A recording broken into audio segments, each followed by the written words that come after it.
Valoriser la culture béninoise et rendre au peuple dahoméen une partie de son histoire. C'est de cette vision qu'est née l'idée de la création du petit musée de la Récade. On y retrouve exposés des sceptres et autres objets symboliques de l'époque du royaume dahoméen. Un acte de générosité que l'on doit à cet homme, Robert Valois, et à son épouse, tous deux d'origine française. Le musée, c'est une idée que j'ai eue et nous sommes beaucoup d'antiquaires à Paris, à Saint-Germain-des-Prés. On a tous contribué à ça, on a fait des dons à ce musée. On a rassemblé une trentaine de récades plus ou moins historiques, mais assez fantastiques, dont celle de Béhanzin. Et c'est le même système, c'est donné au Bénin, aux Béninois. L'inauguration de ce joyau culturel a réuni les fils et filles du terroir.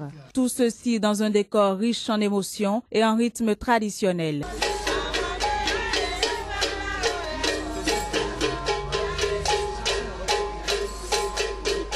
Je voudrais remercier Madame et Monsieur Valois et toute leur équipe pour le geste incommensurable qu'ils font au peuple béninois et à toutes les familles royales de notre pays.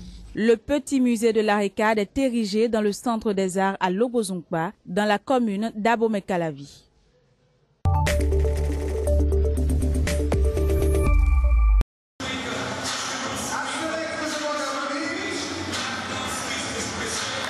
Patinoire du Sofitel et Bigan Ivoire, 5e édition du Moreno Fashion Show.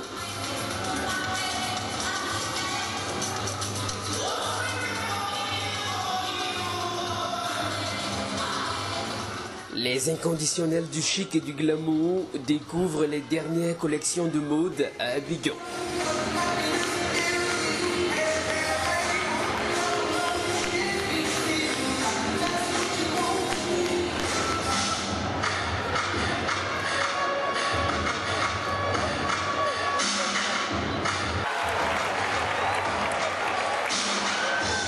Défilé de couleurs, de matières, de lignes, de formes et de coupes plus audacieuses et originales les unes que les autres, rendons hommage à une Afrique unie dans la pluralité de ses talents et de ses savoir-faire.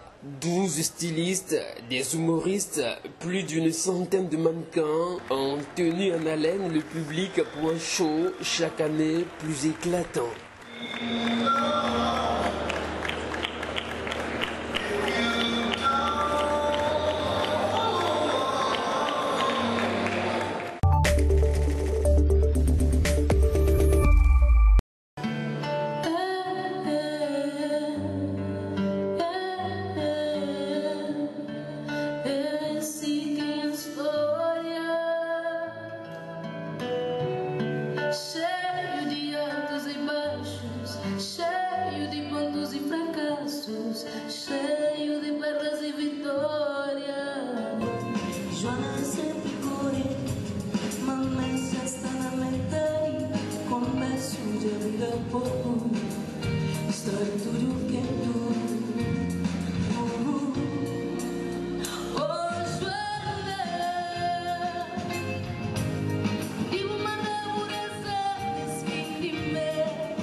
C'est au son des tambours que Kinshasa Kids s'annonce dans la ville de son tournage.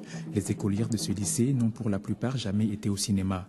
Le réalisateur belge Marc-Henri Weinberg leur projette aujourd'hui un film sur les enfants de leur propre ville. Et je suis arrivé dans ce film, cette ville hallucinante, quoi, de la pollution, des embouteillages, du bruit, de la violence, et en même temps une énergie incroyable, de la tchatche, de l'humour, les gens qui rigolent, les gens qui malgré cette terrible pauvreté ont envie de faire des choses, de s'en sortir. Et j'étais très touché, et surtout j'étais choqué aussi de voir ces milliers d'enfants dans les rues. Kinshasa Kids raconte l'histoire fictive de 8 de ces enfants abandonnés, décidés de s'en sortir par la musique. Le film aborde sans détour le quotidien de cette enfance bafouée, fruit de la pauvreté, de l'éclatement des familles et de l'exode rural. Il dénonce aussi l'action de certains soi-disant prophètes des églises du réveil, souvent promptes à accuser des enfants de sorcellerie, un sujet qui touche les élèves. J'ai suivi le film, j'ai eu pitié des enfants qui sont rejetés dans la rue à cause de leurs parents qui leur est taxé directement de sorciers. Ville de 10 millions d'habitants, Kinshasa ne compte aucune salle d'obscur. Les acteurs ont été recrutés dans la rue et jouent leur propre rôle. Âgés de 12 ans en moyenne lors du tournage, ils ont environ 17 ans aujourd'hui. Pour la plupart d'entre eux, le film a bouleversé leur destin. Depuis que j'ai fait des films, jusqu'au moment, j'ai vu des changements. Parce que depuis longtemps là, j'ai été partout à l'école, mais pour maintenant, je pars à l'école. J'ai étudié à Saint-Vincent-de-Paul. Tombé amoureux de Kinshasa, Mark Weinberg travaille déjà sur un autre projet sur cette ville. Un de ses anciens jeunes acteurs devenu son assistant réalisateur s'est déjà occupé du casting.